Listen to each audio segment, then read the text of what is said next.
Assalamualaikum warahmatullahi wabarakatuh. Kami dari kelompok 8, di sini kami akan mempresentasikan semua jawaban dari soal yang diberikan. Kelompok kami terdiri dari 5 orang, yaitu saya sendiri, Faris, yang kedua Zano, yang ketiga Febri, yang keempat Ian, dan yang terakhir Raihan. Kita mulai dengan soal yang pertama. Di sini ada soal untuk menentukan apakah persamaan tersebut linear atau tidak. Untuk soal 1 yang bagian A, X1 tambah 5X2 kurang akar 2X3. Ini merupakan bukan persamaan linear karena tidak ada tanda sama dengan. Untuk yang B, X1 tambah 3X2 tambah X1 tambah kali X3 sama dengan 2. Ini bukan merupakan persamaan linear karena terdapat dua variabel X1. Kemudian yang C, X1 sama dengan min 7X2 tambah 3X3. Ini merupakan persamaan linear karena terdapat dengan mempunyai 3 variabel dan semua variabelnya berpangkat 1. Untuk D, X1 pangkat min 2 tambah X2 tambah 8X3 sama dengan 5. Ini bukan merupakan persamaan linear karena variabel X1 berpangkat min 2. Untuk E, X1 pangkat 3/5 kurang 2X2 tambah 3X tambah X3 sama dengan 4. Ini bukan merupakan persamaan linear karena X1 berpangkat 3/5. Dan untuk F, pi kali X1 kurang akar 2X2 sama dengan 7 pangkat 1/3. Ini merupakan persamaan linear juga karena memiliki tanda sama dengan mempunyai dua variabel yang mana semuanya berpangkat 1. Kemudian untuk soal nomor 2, yang disampaikan oleh teman saya. Selanjutnya adalah soal nomor 2, yaitu untuk mencari solusi dari sistem persamaan linear menggunakan operasi baris elementer. Kemudian ini ada soalnya, 3 persamaan linear. Yang pertama adalah 2x min 4y min z sama dengan 1. Persamaan kedua adalah x min 3y plus z sama dengan 1. Lalu 3x min 5y min 3z sama dengan 1. Lalu kemudian operasi baris elementer, 3 persamaan di atas dijadikan matriks 2x min 4y min z sama dengan 1 menjadi 2 min 4 min 1 dan 1. Lalu x min 3y plus z sama dengan 1 menjadi 1 min 3 1 1. Lalu persamaan terakhir 3x min 5y min 3z sama dengan 1 menjadi baris paling bawah 3 min 5 min 3 1. Kemudian dilakukan operasi baris elementer 3 jenis, yaitu yang pertama penukaran baris, yang kedua adalah mengalihkan baris dengan suatu angka, dan jenis operasi yang terakhir adalah menjumlahkan baris dengan baris lainnya yang sudah dikalikan dengan suatu angka. Lalu matriks tersebut dijadikan matriks echelon baris dan ditemukan solusinya, yaitu X sama dengan min setengah, Y sama dengan min setengah, dan Z sama dengan 0.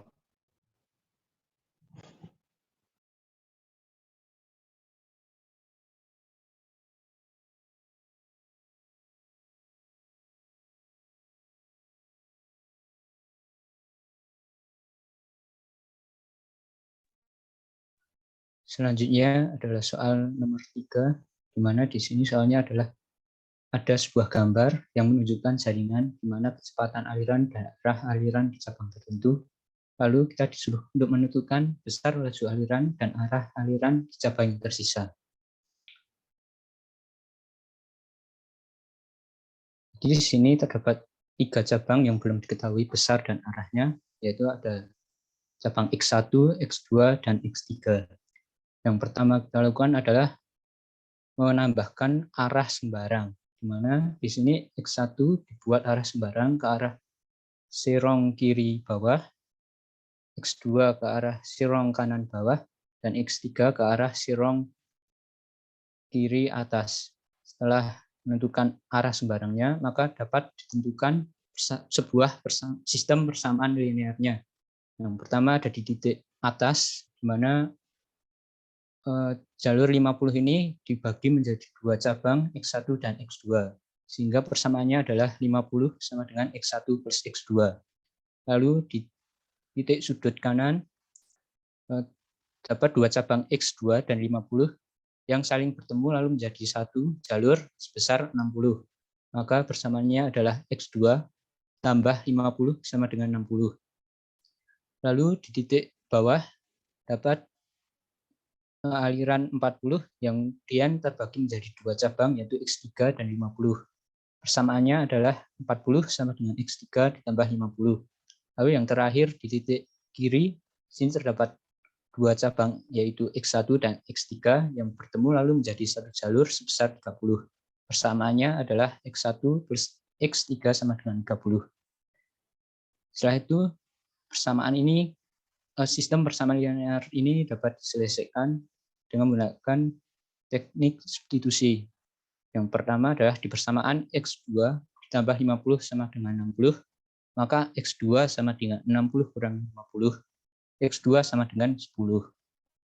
Karena X2 sudah diketahui, maka persamaan yang di atas ini, persamaan 50 sama dengan X1 plus X2 dapat diselesaikan menjadi 50 sama dengan X1 ditambah 10, X1 sama dengan 50 kurangi 10, X1 sama dengan 40. Kemudian yang terakhir adalah mencari X3. Menggunakan persamaan 40 sama dengan X3 tambah 50, X3 sama dengan 40 kurangi 50, dan X3 sama dengan negatif 10. Karena X3 hasilnya negatif, hal ini menandakan bahwa arah panah dari X3 ini salah. Maka arah panah X3 yang tadinya serong kiri atas, maka harus diubah ke arah sebaliknya, yaitu ke arah serong kanan bawah. Sehingga gambar yang benar merupakan gambar yang terdapat pada sisi kanan.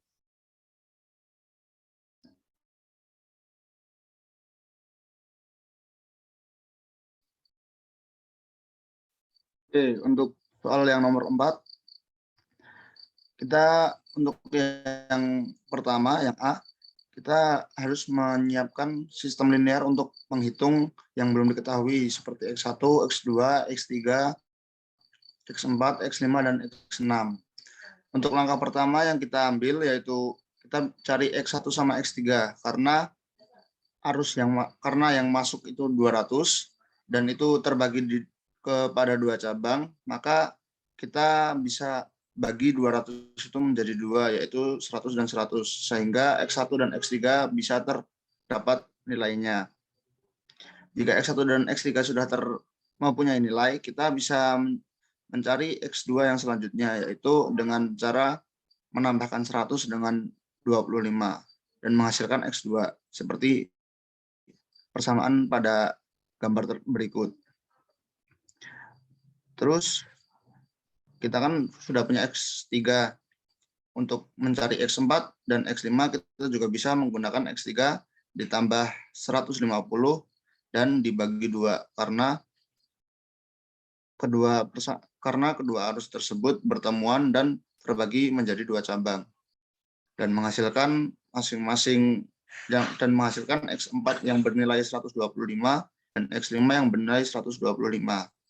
Lalu untuk mencari X6 kita cukup menjumlahkan antara X6, X2, X4 yang dikurangi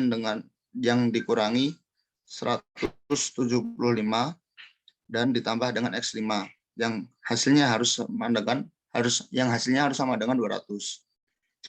Dan X6 hasilnya X6 sama dengan 0. Untuk yang B, gambarnya bisa dilihat secara langsung di foto tersebut. Tinggal diisi saja. X1 diisi 100, X2 diisi 125, X3 diisi 100, X4 diisi 125, X5 diisi 125, dan X6 diisi angka 0. Untuk yang C, tentukan laju aliran dan arah aliran jika X4 sama dengan 50 dan X6 sama dengan 0.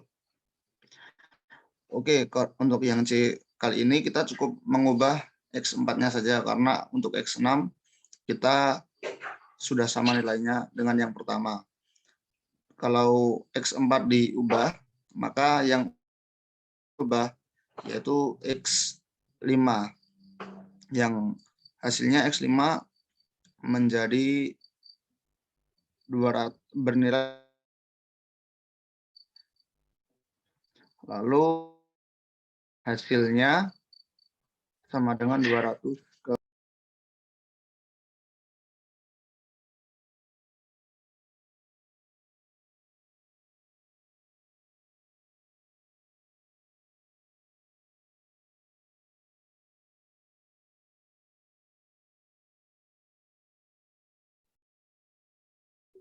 Selanjutnya di sini nomor 5, persamaan reaksi kimia seimbang. Di sini ada persamaan reaksi yang nomor 1, C3H8 plus O2 dan di luar kanan ada CO2 plus H2O. Agar reaksi ini seimbang atau setara, maka setiap unsurnya harus memiliki angka indeks yang sama. Misalnya di sini ada karbon dengan angka indeks 3 di ruas kiri, sementara di ruas kanan hanya ada 1. Maka agar setara, ditambahkan koefisien di depannya 3. Nah, 3 ini lalu dikali dengan 1 sehingga menjadi 3. Lalu selanjutnya sini di ruas kiri ada H8 dan di ruas kanan hanya ada H2. Maka di sini agar setara ditambahkan koefisien 4 sehingga menjadi H8. Lalu di sini di ruas kiri hanya ada 2 untuk unsur O. Lalu di ruas kanan karena sudah ditambahkan koefisien 3 tadi menjadi 6, lalu sini menjadi 4, lalu 4 tambahnya sama dengan 10. Maka agar setara di sini tambahkan 5 hingga menjadi O10. Lalu nomor 2 ada samaan reaksi C6H12O6 dan ruas kanan CO2 plus C2H8OH. Nah, di sini sama caranya. Di sini di ruas kiri ada C6H12 dan O6. Sementara di ruas kanan hanya ada C3, O3 dan H12 dan H6. Nah, di ruas kanan ini hanya ada setengah dari ruas kiri ini. Maka agar setara, di ruas kiri ini ditambahkan koefisien setengah sehingga menjadi setengah C6H12O6.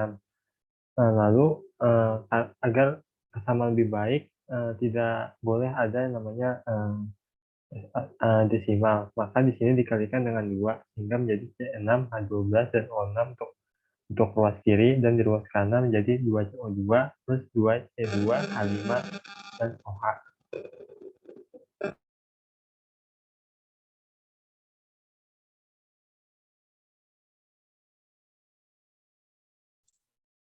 Ya, mungkin sekian untuk presentasi dari kelompok kami. Mohon maaf bila ada kesalahan. Wassalamualaikum warahmatullahi wabarakatuh.